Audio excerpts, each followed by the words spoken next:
Hello, my name is Christian Pavlak, and I'm going to be your son or daughter's Algebra 2 teacher this year.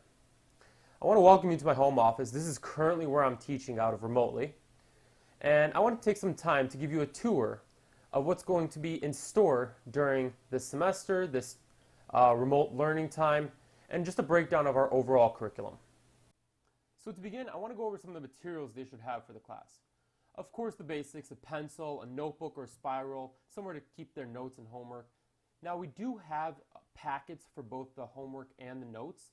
The students should have been able to pick those up during packet pickup or textbook pickup, but if they didn't, I do post copies of every notes and homework as a PDF on our Google Classroom, which I'll go over later. A graphing calculator. Now, they should have their own TI-84, but if they don't have one for the time being, they can use their phones. There are apps that let you emulate that same calculator, but they should always have an actual TI-84 for quizzes and tests. That's going to be the standard once they are back in the classroom. And then, of course, a Chromebook or some other device, but not a phone. So if they're using maybe an office PC or a different laptop, I suggest that. Just generally speaking, they should always have it plugged in. I do ask that they use headphones, and not so much for the fact that it isolates the noise, but it prevents any other distractions from happening. So, and then always when they join, I have their microphones initially off to prevent, again, any cross traffic in the audio, and again, preventing distractions. My overall classroom structure is pretty much the same.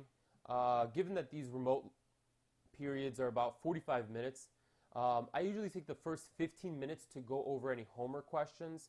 Students have an opportunity to ask just which questions they had from last night's homework, which ones they didn't understand, and then we go over them, even if it's just to go over the answer. And then the remaining time is to actually go over the lesson. Anything that we finish sooner is homework completion time, but I'm pretty good about making sure I space it out so that way we do go over as many examples and we get as much practice to have as many students comprehend what was taught. Asking questions. So it is a little difficult because of the remote structure, but what I do say is students can always just ask if they ask a question. If they want to unmute themselves, I always pause in the middle of my problems or at the end of a problem and give them time to ask questions. And then there's also a chat feature in Zoom, and students can privately message me questions in case they don't feel like sharing a question with the entire class. Privately, I can look at their question and then answer it for the entire class. A general expectation is always be on time, so depending on what time the class starts, I take attendance right away. One of the ways I take attendance is I have the students enter in their last name, comma, first name as soon as they join, so that way I can also keep track of who's tardy during this time. Homework. So because of the unique situation, the way I'm having students submit homework is via the Google Classroom, so this app that they can either have on their phone, and it is on their Chromebooks. Students have to take pictures of their homework when it's completed, whether it's done off their spiral or out of their packet. Take a picture and submit it in a designated section for that homework. Whenever they submit, I do tell the students I want to see their notes and their homework. This way I'm making sure the students are on task, they are taking notes. And some suggestions I've told the students is try to download Google Classroom on their cell phone when it comes to submitting pictures. The reason for that is I do feel that the cell phone provides a better resolution and it's easier to take photos in general. And then I went over with the students how to take a picture so it's easier for me to grade. So as far as quizzes and tests go, I give out more information as we near an assessment. Right now it is sort of a learning curve because we are trying to make sure we have authentic productions of the students' work so we know if the student is understanding everything, and we are trying to mitigate any sort of cheating. That typically what we can expect is usually about 1 or 2 quizzes per unit, and then at the end of the unit, of course, a test. We're looking at about 5 to 6 units this semester, again, depending on how this semester unfolds. So every student has been given this. My classroom is taught via Zoom. I do tell the students that they should connect via Google with their Lake Park account. Every student does have a Lake Park account, and they should be using that to pair. And I use the same room number and the same code number, And then I say to make sure their name is last name, comma, first name, so that way I can easily take down attendance. And I don't change this, so anytime a student needs to access me, it's going to be using that room number and that code number. So I tell the students right away, save the link.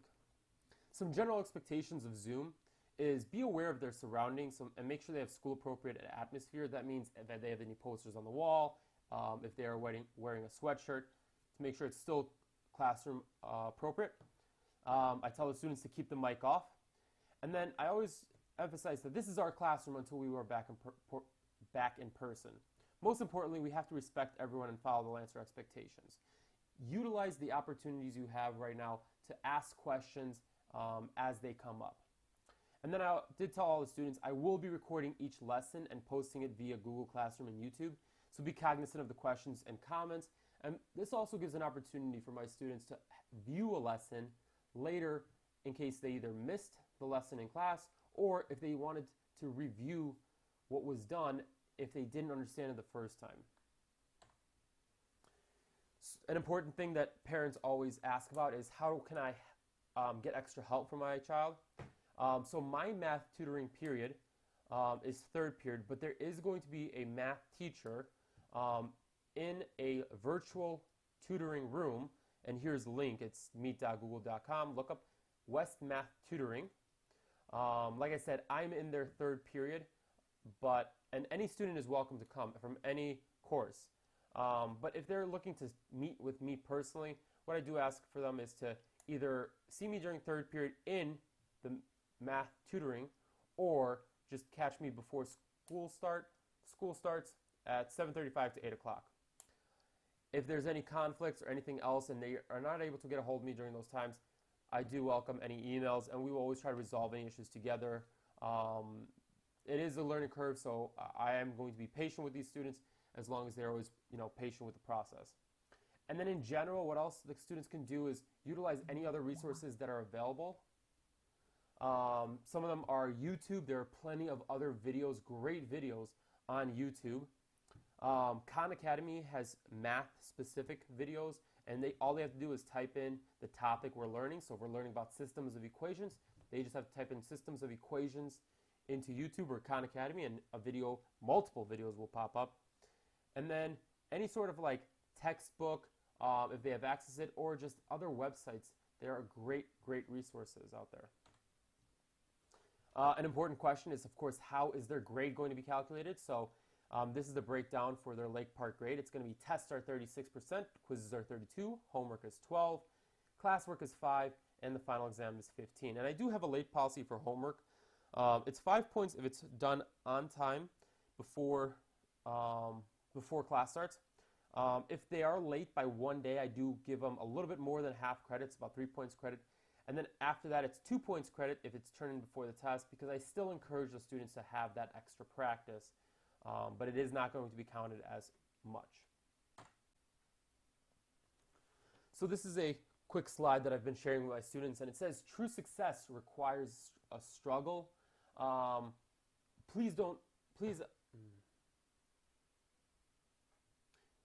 this is something I've been sharing with my students, and it's that true success often requires a struggle. I don't want the students to use this time as an excuse to not give it their all. It is different, and I tell them to get used to it because it's going to be part of their career in the future. Most careers are going to be moving into some sort of remote structure, if it's just for conferencing or any sort of other collaboration. I do tell them, please be patient with me, and I'll be patient with you. And so far, I have had nothing but great results. Always strive to do your best and not give half the credit. And I hope that everyone here can reiterate the same message for your children. And then, of course, no phones, no other tabs. Try to make sure that when they are on their devices in the classroom, they are not being distracted. It is very easy to get distracted, especially with everything they have at home. And it is not great because it's going to take away time. And if they lose focus, then they might miss something, and then it'll slow them down a little bit. This is our Google Classroom website. This is basically a live stream of everything we do each day. So you can see here, I posted recently the worksheets for the homework, the notes, and the assignment sheet, just as a reminder of what was due. And if you go down, you can see live what was done at what time, and the students have an easy opportunity to keep up with the material. All they have to do is just follow along with what was posted most recently, and then under the classwork tab is where they would actually submit their assignments.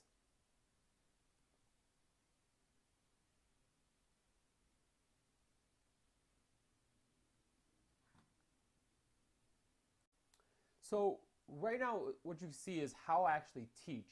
I actually have an overhead shot of my iPad when I'm teaching, and it's going to look something like this. So this is what the students see when I am presenting a lesson. What I do is I actually record everything via my OneNote, and it's all on my iPad. Now, the reason I choose this versus a screen capture is I feel like I have a better opportunity to point at things throughout the lesson.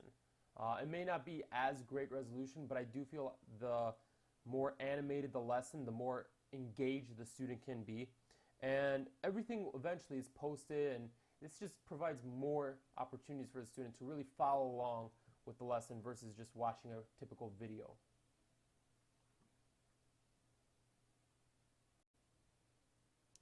And finally, I just want to say thank you. If you have any questions or you want to give me any feedback, I'd really appreciate that. Here's my email. It's cpawlak@lphs.org. And I always check it, so please feel free to email me at any point. So I just want to say thank you one more time for joining me. I look forward to working with your child this semester, and hopefully we'll be back in the classroom very soon.